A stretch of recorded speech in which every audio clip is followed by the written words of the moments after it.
Bonjour à tous et bienvenue à cette nouvelle édition du Journal de l'économie. Et l'on commence avec le groupe Maroc Télécom qui a été primé lors des Telecom Review Excellence Award 2017 en récompense des efforts accomplis par le groupe sur le continent africain.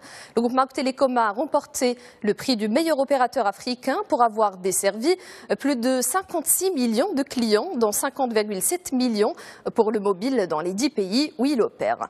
Le groupe est le leader en matière d'innovation en Afrique. Il est le seul opérateur au Maroc a proposé la technologie 4G+. Ce n'est pas tout. Au Gabon, sa filiale Gabon Télécom a été pionnière dans le lancement de la 4G en Afrique centrale. Il a aussi investi dans des projets d'envergure tels que le câble terrestre d'une longueur de 5300 km reliant le Maroc au Burkina Faso via la Mauritanie et le Mali. Et inaugurée en octobre dernier à Tanger, l'usine de pales d'éoliennes de Siemens s'apprête à livrer sa première pale made in Morocco. Cette pièce qui mesure 63 mètres de longueur et pèse 17 tonnes partira de la zone franche de Tanger, Automotive City, pour arriver au port Tanger-Med avant d'être expédiée vers sa destination finale.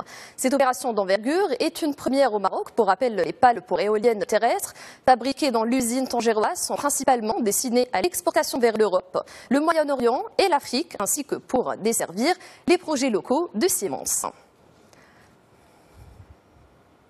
Et à fin octobre 2017, l'endettement net du groupe Adoha est estimé à 5,9 milliards de dirhams, en baisse de 3,4 milliards de dirhams depuis le lancement de son plan Génération Cash début 2015. Depuis le lancement de ce plan, le stock initial de produits finis qui s'établissait à 15 000 unités a été réduit de plus de 9 300 unités. Le groupe est parvenu à réaliser plus de 23,6 milliards de dirhams de cash collecté sur la période du plan, dont 15,1 milliards de dirhams sur le segment économique et moyen standing.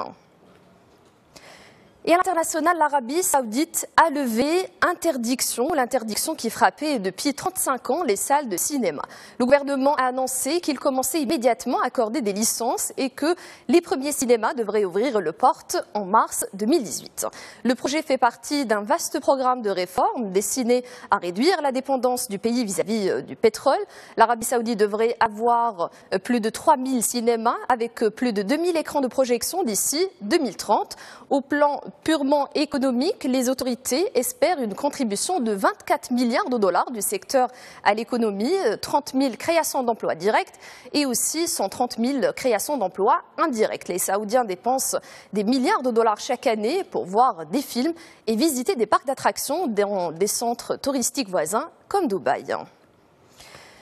Et le Bitcoin continue de faire la une de l'actualité économique internationale. Il a fait ses débuts dans le calme ce dimanche sur une bourse mondiale au prix de 15 000 $ l'unité, franchissant ainsi une première étape importante dans sa quête de reconnaissance populaire. La reconnaissance par Wall Street est une première étape dans l'ambition affichée du Bitcoin de devenir un actif aussi populaire que l'or auprès du grand public. Ces défenseurs envisagent de passer à la vitesse supérieure en demandant aux gendarmes de la bourse américaine d'autoriser la création d'un ETF en Bitcoin, une sorte de placement financier ou d'épargne financière dans lequel madame et monsieur tout le monde pourront placer leur économie. La valeur de ce type d'épargne financière dépendra de la performance du Bitcoin. La gendarme de la bourse américaine a refusé jusqu'ici à accéder à une telle demande, expliquant qu'il y a un manque de transparence dans la fixation du prix du Bitcoin et que ce dernier peut être facilement manipulé.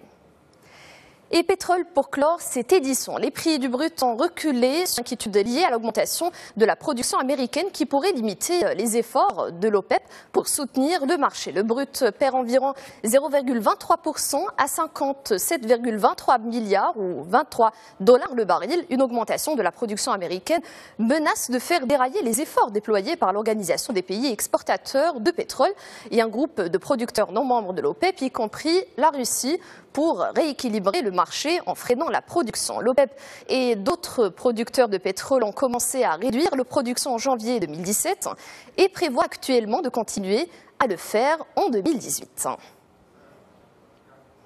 Et voilà, c'est ainsi que s'achève cette édition. Je vous remercie de l'avoir suivi et très bonne suite de programmes sur Média TV.